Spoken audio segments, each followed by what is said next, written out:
The other big story we're covering here this afternoon, the race for governor is now set. The results are in just a few minutes ago. The latest ballot drop that we have been waiting for just put Steve Hilton over the edge over Tom Steyer to face Javier Becerra in the general election come November. There you see the latest results on the screen there. NBC4's Conan Nolan is back now for more of our continued coverage on this race. Conan, 1 week, almost to the hour since the election. Pretty much Tom Steyer has stayed in third place that whole time. He has. He's gained. I'm looking at some of the totals from around the state. San Francisco, for example, came in just a little while ago. 99,000 for Tom Steyer. But also Javier Becerra got 64,000. It just wasn't enough. He was climbing in some places. He was staying put in other parts of the state. And there just wasn't the momentum there. Every time there's a vote drop, you have to have a certain percentage of gain that Tom Steyer needed on Steve Hilton. It just wasn't there. It was close enough that we didn't call it until just now. But it is almost mathematically impossible at this point, and it's got to be a real disappointment to a guy who spent, $220 million on this campaign. Yeah, we're talking about a record for Tom Steyer, but now we want to focus on Steve Hilton and Javier Becerra.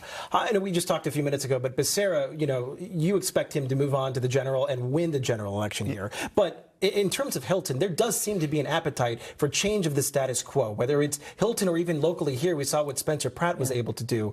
You don't think, though, that'll resonate big enough in California? In politics, it's difficult to get people to change their minds certainly over a short period of time. 7 months ago, we had a special election on Proposition 50, which changed the congressional districts to favor Democrats in the state.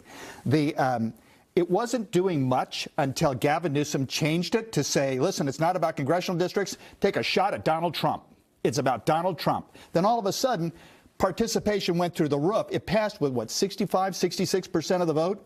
Now, unfortunately for Mr. Hilton, he has to get millions of those voters to change their mind 7 months later. I don't care what the problems are in California.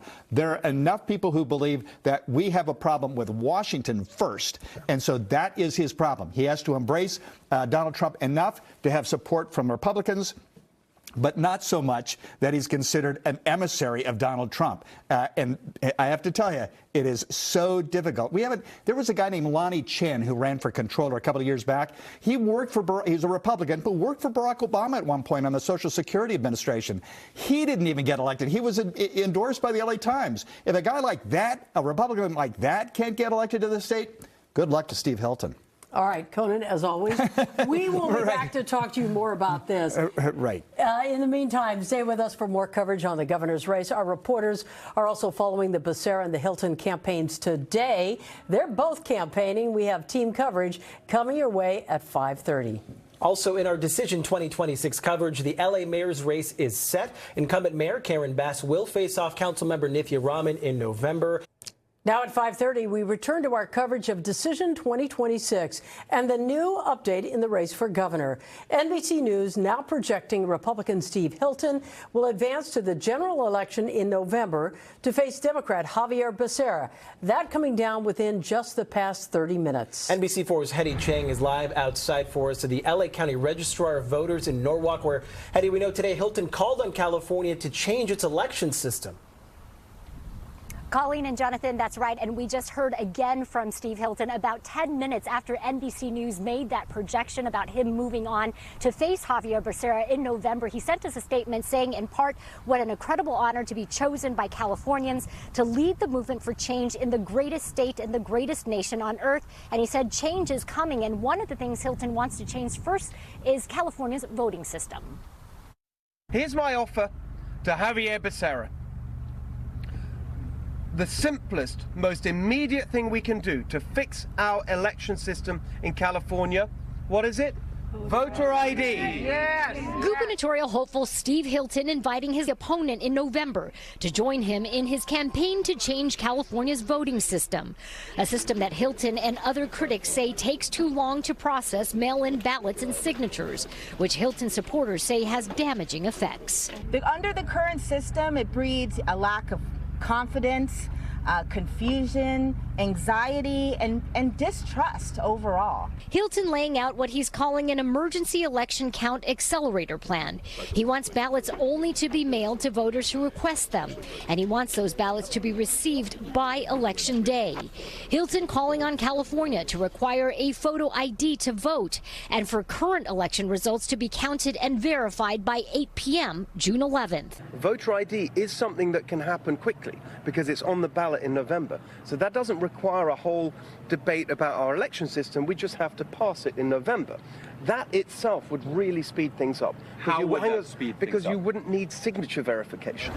LA County Registrar Recorder Dean Logan acknowledging California's voting system takes time and explaining why. What happens is in an election like this, we had the bulk of those ballots come in at the end of the process, right? So not late, it was on time, it's within the time period provided by law. We understand the frustration. The caution I would say is if you're going to fundamentally change the system, if it's going to reduce the options of voters, that could reduce voter participation even further, and I think that's the balance you have to strike. Javier Becerra also responding to Steve Hilton's comments this afternoon, saying he's not in favor of reducing any opportunities for people to vote. A spokesperson for Governor Gavin Newsom saying, for the record, the governor also wants the vote count to move faster. We're live in Norwalk. Hetty Chang, NBC4 News. Hetty, thank you for that. And of course, with his spot secure for the general election in November, Javier Becerra kicked off his official campaign in the heart of South LA today. Los Angeles has always been a very special place for him. It's where he raised his 3 daughters. Lolita Lopez was with Becerra as he answered questions today from voters. I'm Lolita Lopez at Mercado La Paloma in South LA with gubernatorial candidate Javier Becerra. He enjoyed a mole taco, an agua fresca, and Penang curry, and also talked to business owners and voters. They're happy that the World Cup is taking place. That helps with some of the business.